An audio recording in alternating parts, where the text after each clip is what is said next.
Pan India level all movies అంటే ఏ సినిమా అని చెప్పలేం కానీ most of the movies are like going for pan India level.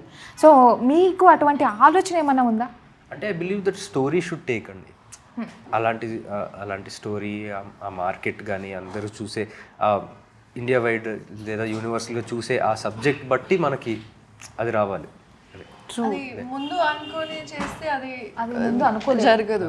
Because like film like Kantara, it is made not thinking pan India film, is thinking about a small village, a small forgotten culture laga cheppochu edana, but if they would have thought, okay, let's make pan India film, they would have to cater to such a big audience. That's not the కానీ మనసులో మనకి ఎక్కడో ఒక చోట ఉంటది కదా, we also like if we get a chance for pan India, of course you want the world to know about your film. It's international, you want it to go. So mostly ఇక్కడ చూసుకున్నట్లయితే ఒక రకంగా drugs ని బాగా drug అనే I would like ఇట్లా express చేయాలి. పూర్తి చేయట్లేదు ఆ sentence. Okay, let me complete. So ఇది ఒక సెన్సిటివ్ ఎలిమెంటే కదా, దీని మీద ఎప్పుడు చూసినా మనం ఒక బ్రేకింగ్ న్యూస్లు వింటూ ఉంటాం న్యూస్ ఛానల్స్లో.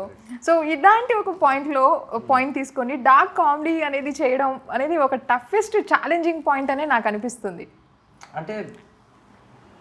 అంటే మనం ఏం చూపిస్తున్నాం అన్న దాన్ని బట్టి ఉంటుందండి. ఫస్ట్ పార్ట్లో కానీ ఇందులో కానీ ఈ టైటిల్ సజెస్ట్ చేసినట్టు మత్తు వదలరా అనేది చెప్తున్నాం మేము.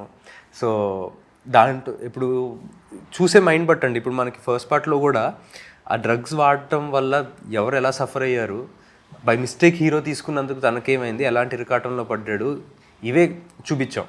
దాని తాలూకు కాన్సిక్వెన్సెస్ అయ్యాను. సో ఈ క్వశ్చన్ యాక్చువల్లీ నేను డైరెక్టర్ గారిని అడగాలన్నమాట.